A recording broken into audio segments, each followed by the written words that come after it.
CBSE words में आपका स्वागत है। तो इस वीडियो में हम class 6 maths NCERT chapter 1 knowing our numbers इसकी जो एक्सरसाइज 1.2 है डिस्कस करेंगे।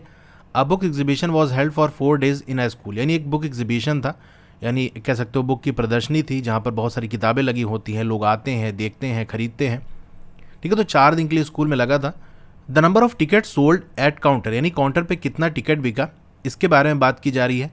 तो पहले दिन कितना टिकट बिका 1094, दूसरे दिन 1812, तीसरे दिन 2050 और फाइनल डे यानी फोर्थ डे 2751। ये इतने टिकट बिके।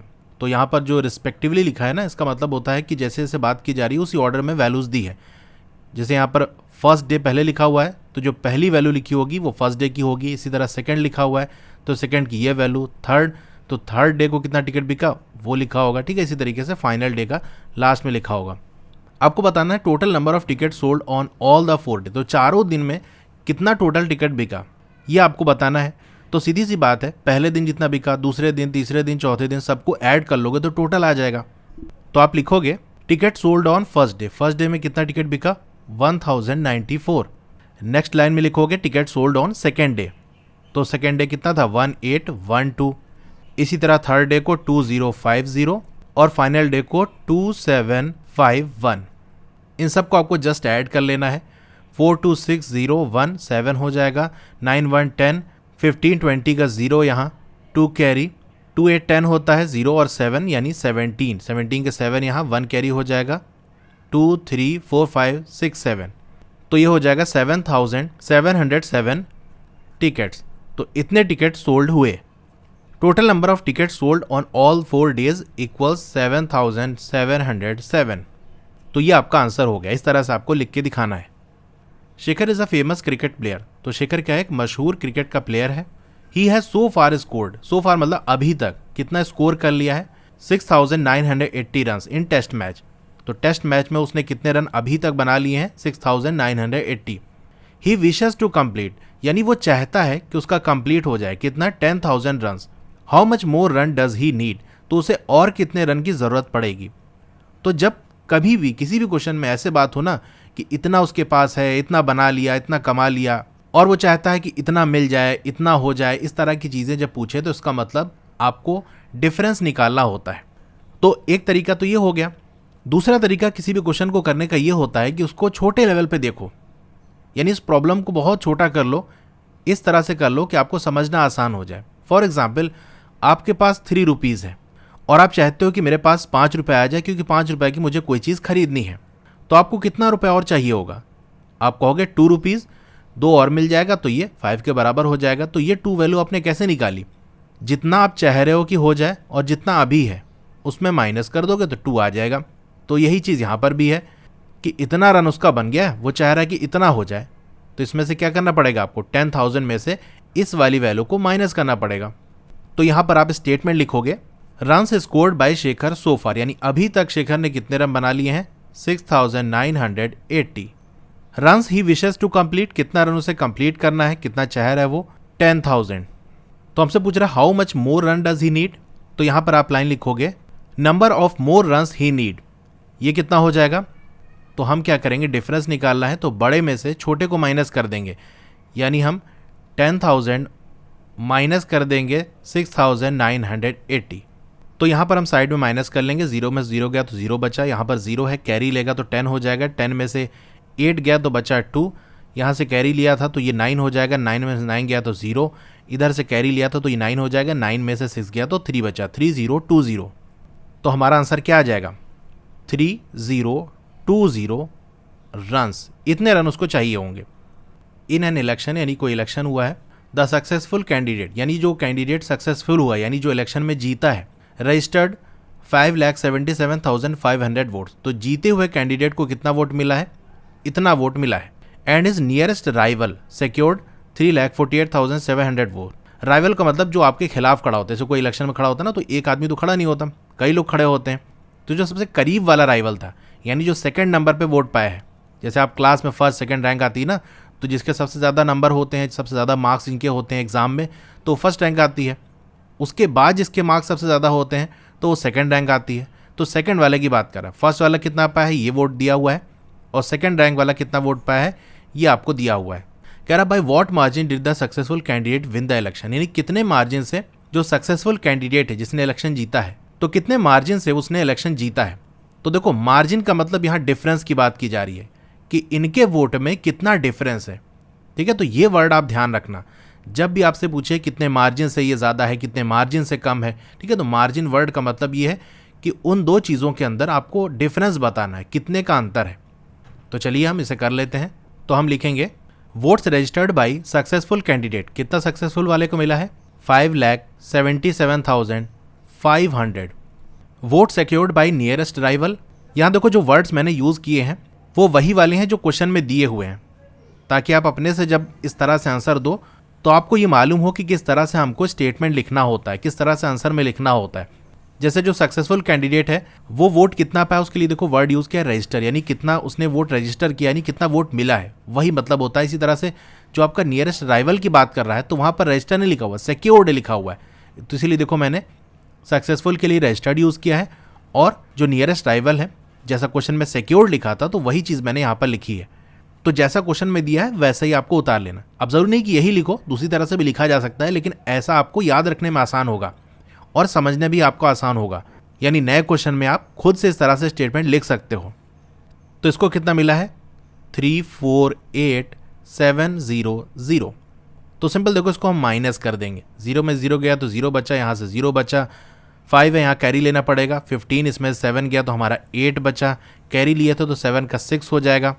ये कम है तो ये कैरी लेगा 16 हो जाएगा, 16 में से 8 गया तो हमारा 8 बचा, यहाँ से कैरी लिया था 7 तो 6 हो जाएगा, 6 में से 4 गया तो 2 बचा और 5 में से 3 गया तो 2 बचा।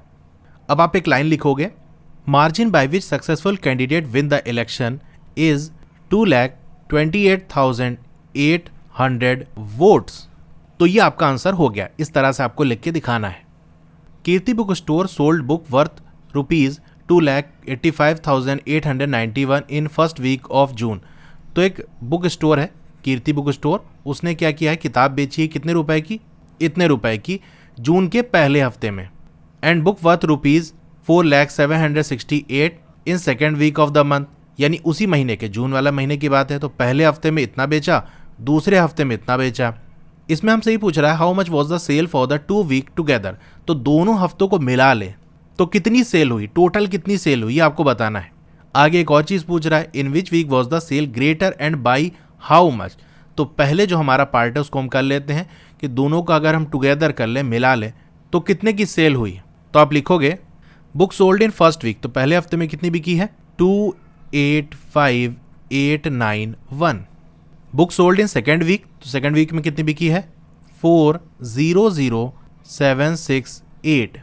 यहाँ पर एक थोड़ा सा आप चेंज कर लो क्योंकि यहाँ पर इसको पढ़ने से कुछ अलग चीज़ लग रही है। Book sold in first week, यानी यहाँ से ये समझ में आ रहा है कि इतनी किताबें बिकी हुई है, जबकि इतनी किताबें की बात नहीं कर रहा, वो उसके वर्थ की बात कर रहा है, यानी उसके प्राइस, कितनी कीमत की किताबें बिकी हैं। तो यहाँ आप लिख लो पहले वर्थ ऑफ बुक और यहाँ नीचे भी वर्थ ऑफ बुक सोल्ड इन, यानी जो किताब बिकी हुई है उसकी वर्थ, उसकी जो कीमत है वो आपको दिया हुआ है, ठीक है। तो ये इस तरह से आप सही हो जाएगा।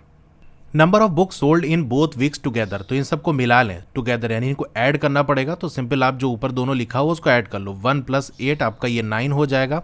फिर 9 और 6 आपका 15 होता है, 15 का 5 यहाँ आ जाएगा, 1 कैरी हो जाएगा। 9 और 7 16 होता है, उसका 6 यहाँ 1 कैरी हो जाएगा, 5 में 1 ऐड हो जाएगा तो 6 हो जाएगा। फिर हमारा 8 आ जाएगा और 2 और 4 6 हो जाएगा। यहाँ कॉमा लगा देंगे, यहाँ कॉमा लगा देंगे। तो यहाँ पर बेसिकली आप ऐड करके दिखा देना, वो ज़्यादा सही रहेगा। वैसे तो आप कर सकते हो साइड में, यानी इसको आप थोड़ा सा इधर रखो और जो दोनों को हमने ऐड किया उसको हम लिख के दिखा देंगे। यानी ये हमारा 285,891 और प्लस 400,768, तो ये इक्वल हो जाएगा। यहाँ पर इस तरह से रुपीज़ वाला सिंबल लगा देंगे, या RS लिखा हुआ ना तो इसको ही लिख लो, ये हमारा हो गया, ठीक है। इस तरह से आपको लिख देना है।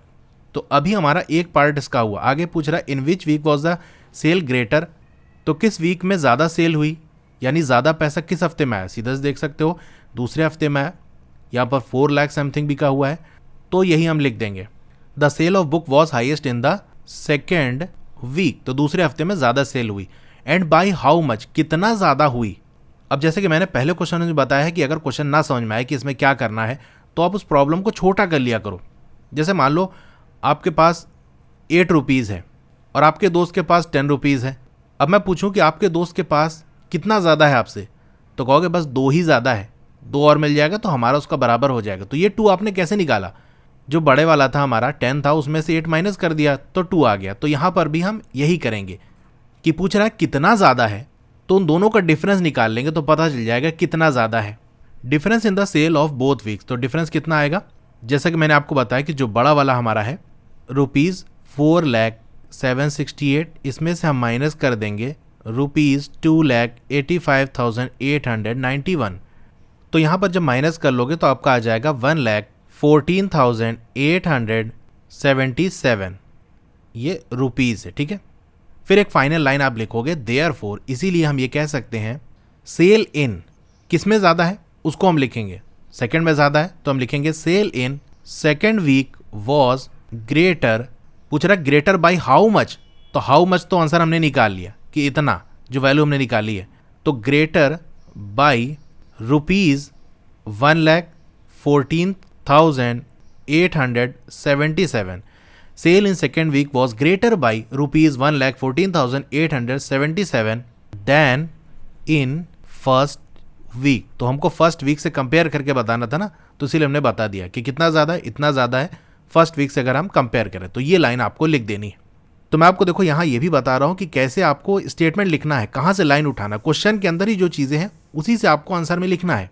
बाकी कैलकुलेशन वाला पार्ट तो आसान है, माइनस करना ये कोई मुश्किल नहीं है, लेकिन मेन चीज़ है कैसे आप आंसर लिखोगे, कैसे आप आंसर को शो करोगे, क्या करना है, एडिशन करना है, सब्सट्रैक्शन करना है, ये ज़्यादा इंपॉर्टेंट होता है। तो आई होप इसमें आप समझ गए होगे। Find the difference between the greatest and the least number that can be written using the digit 62743 each only once. यानी आपको ये जो डिजिट है इनका इस्तेमाल करके एक तो ग्रेटेस्ट नंबर बना लेना है, दूसरा लीस्ट नंबर बना लेना है। और हाँ, ध्यान रहे हर जो डिजिट है उसको एक ही बार इस्तेमाल करना है और फिर जो नंबर बने उनका डिफरेंस निकालना है। तो पहले हम ग्रेटेस्ट की बात कर लेते हैं।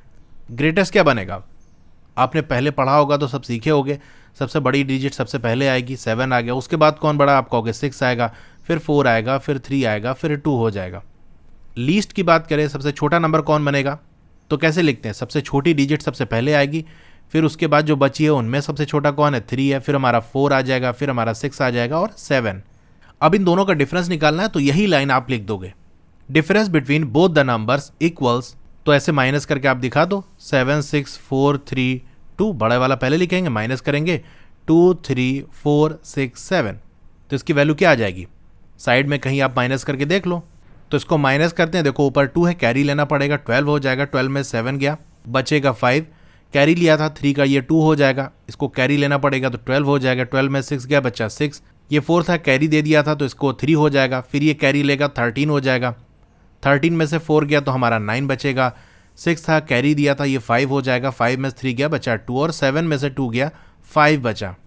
तो हमारा आंसर आ जाएगा 52965। तो ये आंसर हो गया। A machine on an average manufactures, यानी एक मशीन है वो ऑन एन एवरेज यानी लगभग बात की जा रही है, मैन्युफैक्चर करती है यानी बनाती है 2825 स्क्रूज, यानी जो आपका पेंच होता है ना, जो कसा जाता है जैसे दरवाजे वगैरह के अंदर, ठीक है। एक दिन के अंदर कितने स्क्रू मैन्युफैक्चर करती है, बनाती, वो आपको दिया हुआ है। How many screw did it produce in the month of January 2006। तो जनवरी 2006 के अंदर कितने स्क्रू वो प्रोड्यूस करेगी। एक दिन में इतना बनाती है, जनवरी में कितने दिन होते हैं 31, तो 31 डेज में कितना बनाएगी ये हमको निकालना है। तो सिंपल से मल्टीप्लाई कर दोगे 2825 तो आपको आ जाएगा। तो चलिए इसका प्रॉपर आंसर किस तरह से देंगे वो हम देख लेते हैं।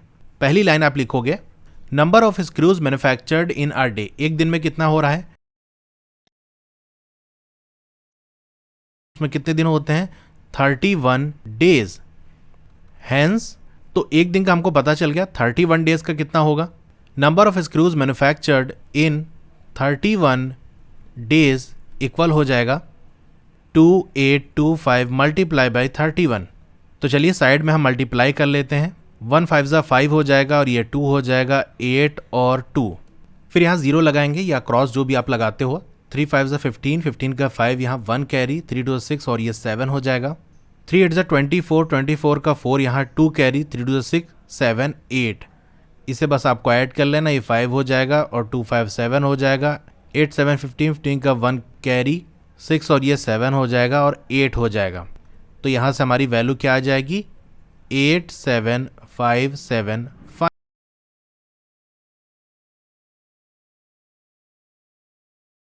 Screws did it produce in the month of January 2006?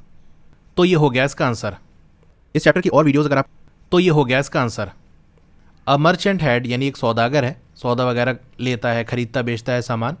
₹78,592 with her, उसके पास है। She placed an order for purchasing 40 radio set, तो इतना पैसा उसके पास है, उसने ऑर्डर किया 40 रेडियो सेट का, और हर रेडियो को दाम दिया हुआ है सेट एट ₹1200 ईच, यानी हर रेडियो का दाम 1200 है। How much money will remain with her after the purchase, यानी रेडियो खरीदने के बाद कितना पैसा उसके पास बचेगा। तो सबसे पहले तो हमको ये पता करना पड़ेगा कि वो 40 रेडियो कितने का पड़ेगा। एक रेडियो का दाम आपको दिया हुआ है, तो मर्चेंट के पास कितना पैसा है पहले ये लिख लो। Total money merchant had equals ₹78,592। कितने रेडियो उसने खरीदे हैं, number of radio sets she placed order for purchasing, यानी कितने रेडियो उसने खरीदे हैं, तो आप कहोगे 40 रेडियो सेट्स है ना बेसिकली, तो सेट्स लिख लेंगे। अब हर रेडियो सेट का प्राइस हमको दिया हुआ है, price of each radio set वो कितना है ₹1200। So cost of 40 radio set ये कितना हो जाएगा, हम सिंपल मल्टीप्लाई कर दें, क्योंकि एक रेडियो का दाम हमको दिया हुआ, 40 रेडियो को हमको चाहिए, तो 40 मल्टीप्लाई बाई 1200 कर देंगे। तो आप ये लिख लोगे 40 मल्टीप्लाई बाई 1200, तो ये सिंपल मल्टीप्लाई हो जाएगा। 12 4 48 होता है, और जितने जीरो हैं उतने लगा लो। 40 के पास एक जीरो ये लगा लिया, 1200 के पास 2 जीरो, तो 2 जीरो हमने लगा लिया, तो 48,000 आ गया। यहाँ स्टार्टिंग में आप रुपीज़ लगा लेना, ठीक है। तो मर्चेंट के पास इतना रुपए है, इतने रुपए का रेडियो खरीदेगी, फिर कितना बच जाएगा ये आपको बताना है, तो इन दोनों को माइनस कर देंगे। मनी लेफ्ट विद मर्चेंट ये कितना हो जाएगा, तो आप कह दोगे कि 78,592 में से 48,000 माइनस कर देंगे। जितने पैसे का रेडियो उसने खरीद लिया वो तो चला जाएगा, फिर कितना बचेगा, तो माइनस करना पड़ेगा इसे। तो सिंपल ऐसे माइनस कर दोगे तो आपका आ जाएगा 30,592। तो ये आपका आंसर हो गया। A student multiplied 7,236 by 65 instead of multiplying by 56, यानी कि स्टूडेंट ने क्या किया, इस नंबर को मल्टीप्लाई कर दिया इस नंबर से, जबकि उसे करना था 56 से इंस्टेड ऑफ, यानी उसको 56 से करना था और गलती से उसने 65 से इस नंबर को मल्टीप्लाई कर दिया। By how much was this answer greater than the correct answer, तो देखो बड़े नंबर से मल्टीप्लाई कर दिया, यानी जो आंसर आएगा वो बड़ा नंबर होगा। तो यही पूछ रहा है कि कितना ज़्यादा आंसर आ गया। आंसर तो उसको चाहिए था जब 56 से मल्टीप्लाई करता, लेकिन आंसर निकाल दिया 65 से मल्टीप्लाई करके, तो कितना ज़्यादा आंसर आएगा ये आपको बताना है। अब आपको यहाँ पर हिंट दिया हुआ है, do you need to do both the multiplications, क्या आपको दोनों मल्टीप्लिकेशन करना पड़ेगा। तो देखो आप मल्टीप्लिकेशन कर सकते हो, लेकिन वो बहुत बड़ा हो जाएगा, यानी आप इस तरह से आंसर निकाल सकते हो। उसने क्या कर दिया, 7236 को मल्टीप्लाई कर दिया 65 से, तो कुछ आंसर आएगा, हमको नहीं पता, इसको मान लेते हैं आंसर आएगा ए, ठीक है, कोई आंसर ए आ रहा है। और उसको क्या चाहिए था कि 7236 को मल्टीप्लाई करता 56 से, तो कुछ आता बी। तो इस तरह से मल्टीप्लाई करके आप ए की वैल्यू निकाल लोगे, फिर नीचे वाले इन दोनों को मल्टीप्लाई कर लोगे, फिर ए माइनस बी, यानी इनके बीच में क्या डिफरेंस है, तब जाके आपको निकलेगा। लेकिन इस क्वेश्चन को और आसानी से आप कर सकते हो।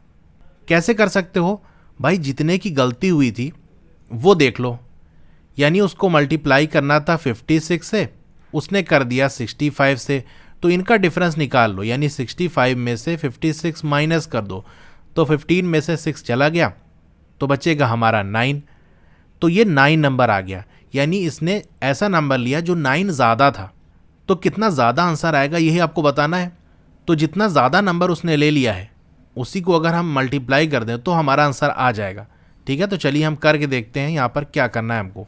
तो हम पहले क्या करेंगे, जिस नंबर से उसने मल्टीप्लाई कर दिया और जिससे करना था सच में, उनके बीच का डिफरेंस निकालेंगे। डिफरेंस बिटवीन 65 एंड 56, तो ये कितना हो जाएगा, यानी 65 और 56 को माइनस करोगे, अभी मैंने दिखाया आपको कि 9 आएगा। तो हमको निकालना है कि आंसर कितना ज़्यादा आएगा, यानी उनके बीच का डिफरेंस निकालना है हमको। कितना डिफरेंस आएगा आंसर का, difference between the correct and incorrect answer. तो ये जो हमने 9 निकाला है इसको मल्टीप्लाई कर देंगे 7236 से, तो मल्टीप्लाई करोगे तो आपका आंसर आ जाएगा 65124। तो ये वो आंसर है जो हमको चाहिए। तो अगली लाइन में आप लिखोगे hence by 65,124 the answer was greater than correct answer. तो जो करेक्ट आंसर आना था उससे 65,124 ज़्यादा आ जाएगा आंसर। तो ये आंसर आपका हो गया। टू स्टिच अ शर्ट, यानी शर्ट को सिलने के लिए 2 metre 15 centimetre cloth is needed. यानी कपड़ा कितना बड़ा चाहिए, 2 मीटर और 15 सेंटीमीटर इतना चाहिए। यानी मान लो ये आपका ऐसे कपड़ा है 2 मीटर और साथ में 15 सेंटीमीटर और होना चाहिए, ठीक है। तो ये टोटल पूरा चाहिए। Out of 40 metre cloth how many shirt can be stitched and how many cloths will remain. तो कह रहा है कि अगर हमारे पास 40 मीटर का कपड़ा है तो कितनी शर्ट सिली जाएगी और कितना कपड़ा बच जाएगा, ये आपको बताना है। तो टोटल लेंथ जो क्लॉथ हमारे पास अवेलेबल है वो कितना है, 40 मीटर। 40 मीटर कपड़ा हमारे पास है। तो देखो यहाँ पर हमको 2 यूनिट्स दी हुई है, एक 2 मीटर है और 15 सेंटीमीटर साथ में दिया हुआ है। तो हम एक काम करते हैं, अगर मीटर को सबको सेंटीमीटर में बदल लें तो अपना काम आसान हो जाएगा। यानी 40 मीटर है, इसको सेंटीमीटर में बदल लें। तो आपने पढ़ा होगा 1 मीटर में 100 सेंटीमीटर होते हैं, तो 40 मीटर में कितने हो जाएंगे, आप कहोगे 4000 सेंटीमीटर। इसी तरह से ये जो हमारा 2 मीटर और 15 सेंटीमीटर यानी 2 मीटर प्लस 15 सेंटीमीटर की बात कर रहा है। तो 2 मीटर मतलब 200 सेंटीमीटर और 15 सेंटीमीटर तो ही है। इनको हम ऐड कर देंगे तो एक शर्ट में कितना कपड़ा लगता है ये आ जाएगा। तो कितना आ जाएगा, इसको ऐड कर लोगे 215 सेंटीमीटर, ठीक है। तो ये साइड में आपको समझाने के लिए बता दिया, बाकी हम लिख के दिखाएंगे। तो इसकी यूनिट को हम चेंज करेंगे, यानी 40 मल्टीप्लाई बाई 100 सेंटीमीटर, तो आपका आ जाएगा 4000 centimetre. Cloth required to stitch 1 shirt, एक शर्ट सिलने में कितना क्लॉथ लगेगा, तो ये आपको दिया हुआ है 2 मीटर 15 सेंटीमीटर। तो इसको हम चेंज करेंगे जैसे हमने राइट साइड में आपको करके दिखाया। तो 2 मीटर को बदल लो, यानी 2 मल्टीप्लाई बाई 100 प्लस 15 सेंटीमीटर तो हमारा दिया ही हुआ है। तो इसमें आपका आ जाएगा 215 सेंटीमीटर, ठीक है। तो कितनी शर्ट सिली जाएगी पहले हम ये पता कर लेते हैं। तो जैसा कि मैं आपको पहले भी क्वेश्चन में बता चुका हूँ कि जब कोई क्वेश्चन समझ में ना आए कि इसमें क्या करना है, मल्टीप्लाई करना है, ऐड करना है, सब्सट्रैक्ट करना है, तो इस प्रॉब्लम को छोटा बना लिया करो। जैसे मान लो मेरे पास 10 रुपये हैं और कोई चीज़ खरीदनी है, वो कितने की है, 2 रुपीज़ की है। तो 2 रुपीज़ की वो चीज़ है, तो 10 रुपये में मैं कितनी खरीदूंगा, आप कहोगे 2 रुपये की है तो 5 खरीद पाओगे आप। तो ये 5 आपने कैसे निकाला, आपने इस 10 को डिवाइड कर दिया 2 से, तो 2 5 10 आ गया। यानी 2 रुपये की जो चीज़ है, कोई टॉफ़ी है मान लो, वो हम 5 खरीदेंगे, 10 रुपये की हमको पड़ेगी, ठीक है। तो यहाँ भी वही चीज़ तो पूछ रहा है कि एक शर्ट में कितना कपड़ा लगता है, वो आपको दिया हुआ है। कितना कपड़ा टोटल हमारे पास है, ये भी दिया हुआ है। तो अगर हम डिवाइड कर दें तो हमें आ जाए कितनी शर्ट बनेगी। तो चलिए यही काम कर लेते हैं। Number of shirts that can be stitched out of 4000 centimetre, तो कितना हो जाएगा, आपको इस 4000 से इसको डिवाइड करना पड़ेगा 215 से। अब इसको साइड में आप डिवाइड कर सकते हो, यानी आपका ये 4000 है और 215, तो पहले तो 1 टाइम्स जाएगा, 215 माइनस करोगे तो आपका 185 आएगा, फिर 0 उतार लोगे। अब आपको ये चेक करना पड़ेगा, एक अंदाज़ा लगा कि कितने टाइम्स जाएगा। जैसे मान लो हम 215 लगभग अगर 7 लग रहा है तो 7 5 35 का 5 यहाँ 3 कैरी 7 7 8 9 10 का 0 यहाँ 1 कैरी 7 2 14 1 5। तो अभी भी कम है, थोड़ा सा और हमको बढ़ाना पड़ेगा, यानी एक और हम बढ़ा लेते हैं, 8 से इसे मल्टीप्लाई कर देते हैं। 8 5 40 का 0 यहाँ 4 कैरी 8 1 8 और 4 12 का 2 यहाँ 1 कैरी 8 2 16 117 यानी 1720। तो बस इससे ज़्यादा नहीं जा पाएगा, यानी 8 टाइम्स ही मैक्सिमम जाएगा, तो आपका 1720 आ जाएगा। माइनस कर देंगे तो 0 हो जाएगा, 5 में से 2 गया तो हमारा 3 बचा, 8 में से 7 गया 1, तो 130। यानी देखो ये कितनी बार जाएगा, 18 बार जाएगा, यानी 18 शर्ट तो बन जाएगी आपकी। तो यहाँ पर हमारा क्या आ गया कि 18 शर्ट तो हमारी पूरी पूरी बन जाएगी, लेकिन 130 सेंटीमीटर जो कपड़ा है वो बच जाएगा। अब 130 सेंटीमीटर से शर्ट नहीं बनाई जा सकती, क्योंकि शर्ट बनाने के लिए कम से कम 215 सेंटीमीटर कपड़ा चाहिए। तो इस हिसाब से सिर्फ 18 शर्ट बन पाएगी और कितना बच जाएगा, 130 रुपीज़ बच जाएगा। तो यहाँ क्या आ जाएगा हमारा 18 शर्ट्स। तो आप लास्ट लाइन में लिखोगे hence 18 shirts can be stitched out of 40 metre, 18 shirt तो बन जाएगी, एंड तो 130 सेंटीमीटर है, तो इसे हम क्या कह सकते हैं, देखो 100 सेंटीमीटर प्लस 30 सेंटीमीटर, और 100 सेंटीमीटर मतलब 1 मीटर होता है, तो 1 मीटर 30 सेंटीमीटर, इस तरह से आप लिख सकते हो, ये ज़्यादा बेस्ट है। नहीं तो आप 130 सेंटीमीटर भी लिख सकते हो। तो हम यहाँ क्या लिखेंगे, 1 metre 30 centimetre of cloth is left out. तो यहाँ देखो आपको हिंट दिया भी था कि आपको डाटा जो है वो कन्वर्ट करना है सेंटीमीटर में, तो ना भी दिया होता तो भी आपको आइडिया लगाना है कि यूनिट हमारी एक ही होनी चाहिए। ऐसा नहीं कि 1 मीटर ले लिया, दूसरा सेंटीमीटर ले लिया, किलोमीटर ले लिया, सारा लेना है तो आपको एक ही में लेना है। और सेंटीमीटर में सॉल्व करना आसान हो जाएगा, वरना आपका पॉइंट वगैरह डेसिमल आ जाएगा, इसीलिए सेंटीमीटर में ले रहे हैं, वरना हम इसे सबको मीटर में भी कन्वर्ट कर सकते थे। तो ये क्वेश्चन हमारा कंप्लीट हो गया। Medicine is packed in boxes, यानी जो मेडिसिन है, दवा है, वो बॉक्स में पैक है। ईच वेइंग 4 kg 500 ग्राम। हर बॉक्स का जो वेट है वो कितना है, 4 kg और 500 ग्राम्स, यानी 4.5 kilo. How many such boxes can be loaded in a van which can not carry beyond 800 kg। तो क्या कह रहा है कि बॉक्स है, उसके अंदर दवा रखी हुई है, हर बॉक्स का वजन आपको ये दिया हुआ है। कह रहा है ऐसे कितने बॉक्स वैन पे लोड किए जा सकते हैं, यानी वैन पे रखे जा सकते हैं, और साथ ही साथ आपको ये कह दिया है कि वैन में 800 kg से ज़्यादा वजन नहीं लोड किया जा सकता। तो सबसे पहला काम हम क्या करेंगे, जैसा कि 9th वाले क्वेश्चन में आपने किया होगा कि इनको हम एक यूनिट में बदलेंगे। जैसे यहाँ देख सकते हो हमारे पास kg भी दिया हुआ है और ग्राम भी दिया हुआ है, तो हम क्या करेंगे, सबको ग्राम में कन्वर्ट कर लेंगे, क्योंकि ग्राम में कन्वर्ट करके सॉल्व करना हमारे लिए आसान हो जाएगा। तो 1 kg में कितने ग्राम होते हैं, 1000 ग्राम। तो आपके पास 4 kg है, तो 4 kg में कितने हो जाएंगे, आप कहोगे 4000 ग्राम हो जाएंगे, 4 से मल्टीप्लाई कर देंगे, और साथ ही साथ 500 ग्राम और है, तो इसको ऐड कर देंगे तो हमारा कितना आ जाएगा, 4500 ग्राम। ये एक बॉक्स का वेट आ गया। ठीक है, तो चलिए हम कैसे आंसर लिखेंगे, स्टेप बाय स्टेप सारी चीज़ें करते हैं। एक बॉक्स का वेट कितना है, वेट ऑफ 1 बॉक्स, तो आप कहोगे 4 kg 500 ग्राम, या जिसे हम लिख सकते हैं 4 मल्टीप्लाई बाई 1000 ग्राम, यानी 1 kg 1000 ग्राम के बराबर है, तो 4 kg कितने के बराबर होगा, 4 इंटू 1000 ग्राम प्लस 500 ग्राम्स और आपको दिया हुआ है। इसको सॉल्व कर लोगे तो जैसा कि मैंने आपको यहाँ करके दिखाया है 4500 ग्राम्स ये आ जाएगा। ये एक बॉक्स का वेट है। अब वैन पे मैक्सिमम वेट कितना आ सकता है, कितना लोड किया जा सकता है, वो हम लिख लेते हैं। Maximum weight van can carry, यानी वैन कितना वेट कैरी कर सकती है, तो है क्या 8000 kg। इसको हम ग्राम में कन्वर्ट करेंगे। सारी यूनिट एक ही होनी चाहिए, चाहे kg ले लो चाहे ग्राम ले लो। ग्राम में लेकर सॉल्व करना हमारे लिए आसान है, इसीलिए हम ग्राम में कन्वर्ट कर देंगे। तो 1000 से मल्टीप्लाई करना पड़ेगा, तो आपका कितना आएगा 800,000 ग्राम्स, यहाँ कॉमा, यानी 8 लाख ग्राम्स। इतना मैक्सिमम वेट है जो कि लोड किया जा सकता है। अब यहाँ पर हम क्या करेंगे, जैसा कि मैंने आपको 9th वाले क्वेश्चन में बताया था कि जब कोई क्वेश्चन में आपको समझ में ना आए कि आपको क्या करना है, तो उस क्वेश्चन को छोटा बना लिया करो। यानी जो चीज़ें क्वेश्चन में पूछी जा रही है उनकी वैल्यू छोटी छोटी लेके देख लिया करो कि कैसे आंसर निकलेगा, वही चीज़ अप्लाई कर दिया करो। जैसे मैं आपको एग्जाम्पल लेके बताता हूँ कि मान लो आपके जेब में 22 रुपये है, 22 रुपीज़ आपके पास है, यानी इतने रुपए तक का सामान खरीद सकते हो, इससे ज़्यादा का नहीं खरीद सकते। और आपको पेन खरीदनी है और पेन का रेट है 5, यानी एक पेन 5 रुपए की आएगी। अब मैं आपसे पूछूंगी बताओ कितनी पेन आप खरीद सकते हो, तो आप कहोगे एक पेन 5 रुपए की है, तो हम 4 पेन खरीद सकते हैं। 5 4 ज़ा 20, 20 रुपये। क्योंकि अगर 5 पेन खरीदेंगे तो वो 25 की पड़ेगी, लेकिन हमारे पास तो सिर्फ 22 ही रुपये है, यानी हम सिर्फ 4 पेन खरीद सकते हैं। 20 रुपये दुकान वाले को देंगे और 2 रुपये हमारा बच जाएगा। अगर ये हमारा 20 होता तब तो सीधे सीधे हम 4 पेन ले लेते, 4 5 ज़ा 20 और 20 रुपये का हिसाब हो जाता, कुछ ना बचता। ठीक है, तो यहाँ पर भी तो ऐसा ही कह रहा है। एक बॉक्स का वेट आपको दिया हुआ है, जैसे एक पेन का मैंने बताया, टोटल कितना वेट आ सकता है, टोटल कितना रुपए है, एग्जाम्पल लेके मैंने बताया।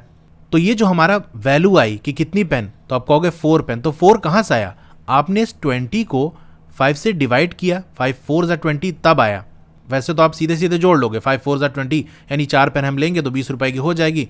20 रुपये हमारे पास है तो पूरा इस्तेमाल हो जाएगा।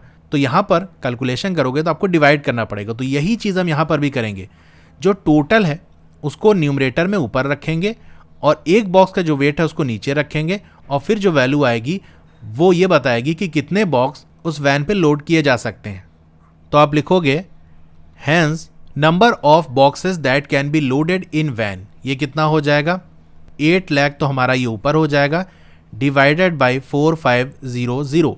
तो इसको सॉल्व करोगे, देखो यहाँ से 2 जीरो उड़ जाएगा, यहाँ से 2 जीरो उड़ जाएगा, और सिंपल यहाँ आके आप डिवाइड कर सकते हो 8000 और 45, 45 1 ज़ा 45 होता है, माइनस करोगे तो ये कितना आ जाएगा 35 और 0।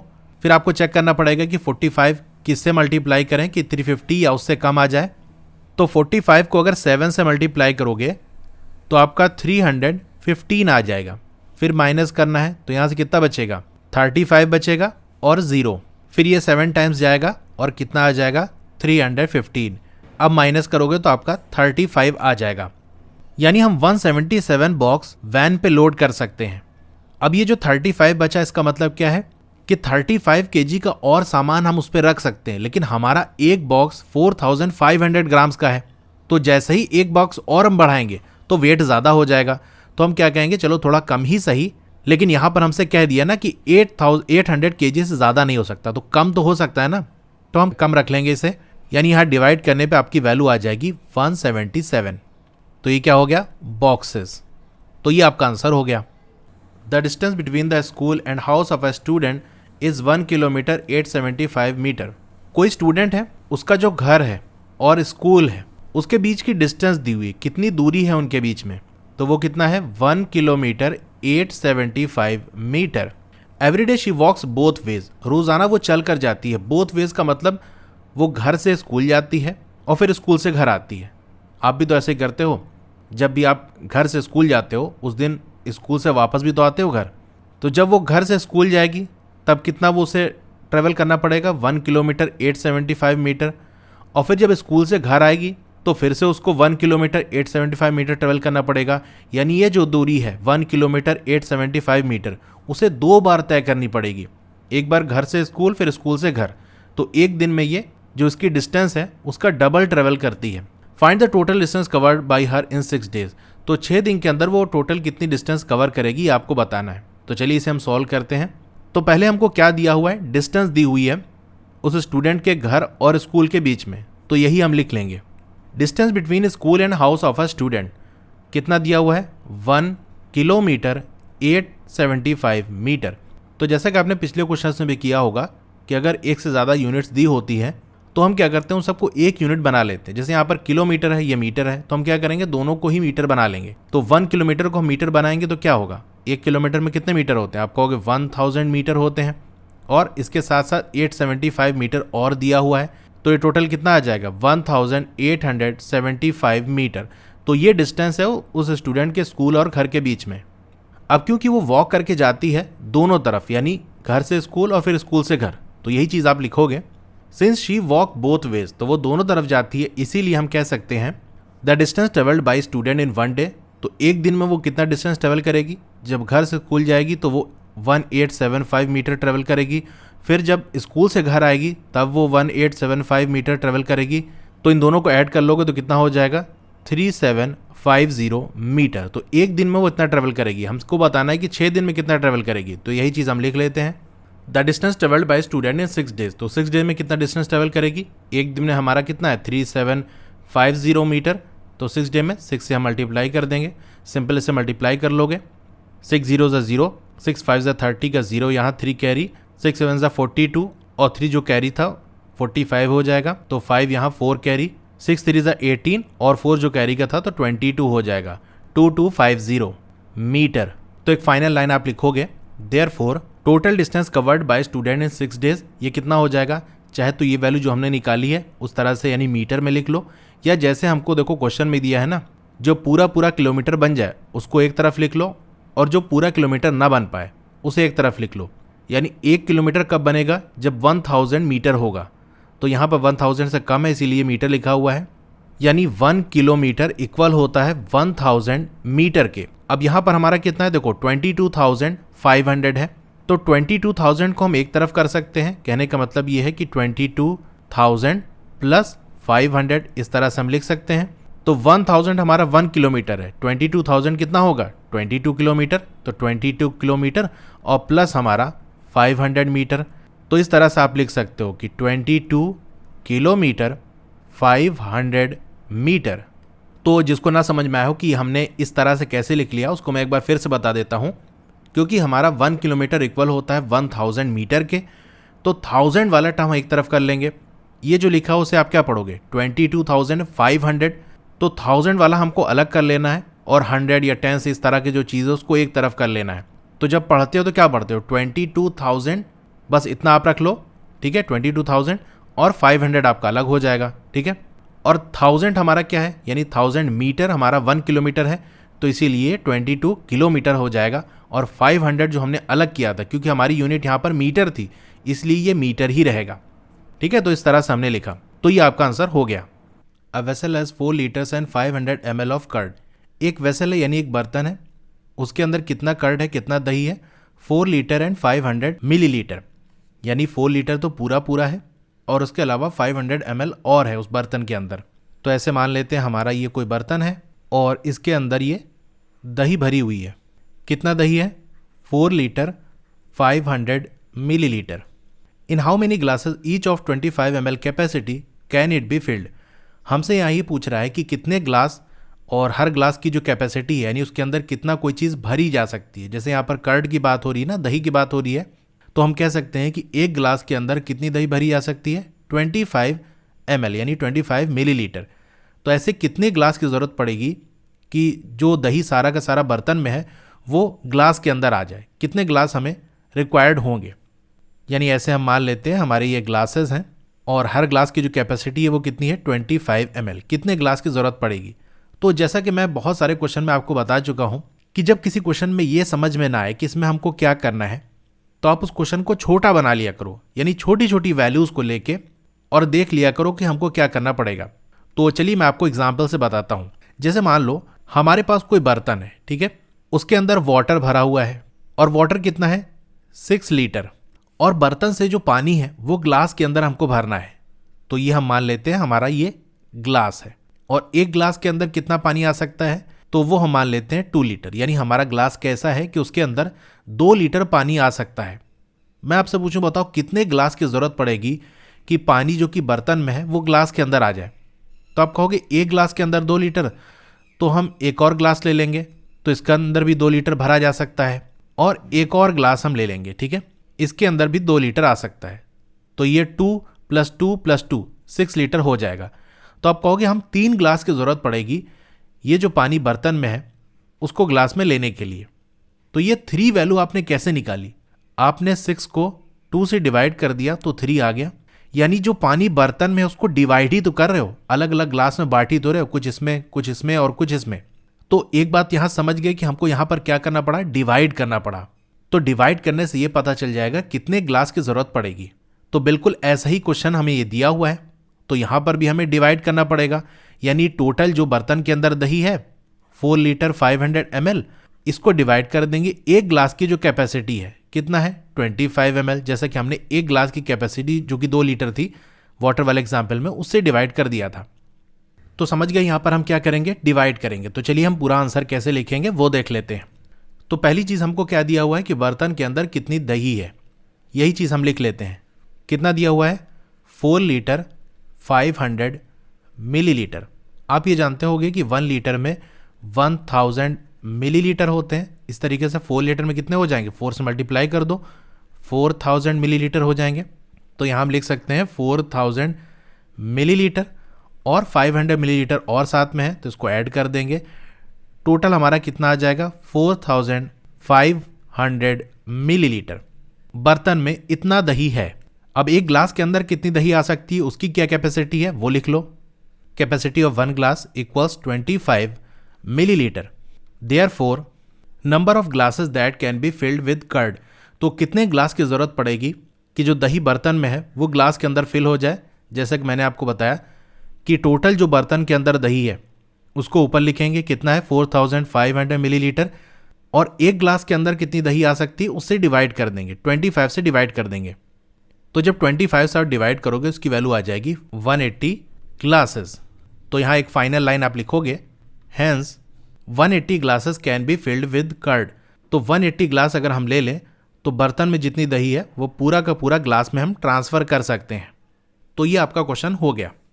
इस चैप्टर की और वीडियोस अगर आपको देखनी है तो इस तरह से आपका मोबाइल होगा, वीडियो प्ले हो रही होगी। पहले तो वीडियो को लाइक कर लो, इधर लाइक का बटन है, और चैनल को सब्सक्राइब कर लो। उसके बगल में एक बेल का आइकन होगा, उस पर क्लिक करके और पे क्लिक कर दोगे तो जब भी नई वीडियो आएगी आपको मैसेज आ जाएगा। अब वीडियो के नीचे डाउन एरो का सिंबल होगा, उस पर आपको क्लिक करना है। स्क्रॉल डाउन करोगे तो यहाँ पर इस चैप्टर की जितनी भी वीडियोस हैं सबका लिंक आपको मिल जाएगा। पार्ट 1, पार्ट 2, पार्ट 3 इस तरह से करके है। तो जो पार्ट वाली वीडियो आपको देखनी है उसके साथ में जो ब्लू कलर से लिंक है उस पर क्लिक करोगे तो वो वाली वीडियो प्ले होने लगेगी। और नीचे आओगे तो यहाँ पर मैंने चैप्टर वाइज भी प्लेलिस्ट बना दी है, यानी जिस चैप्टर की आपको वीडियो देखनी है, जिस चैप्टर 1 है इसके साथ में जो ब्लू कलर से लिंक है उस पर क्लिक करोगे तो चैप्टर 1 की जितनी भी वीडियोस हैं वो सारी यहाँ पर ओपन हो जाएगी।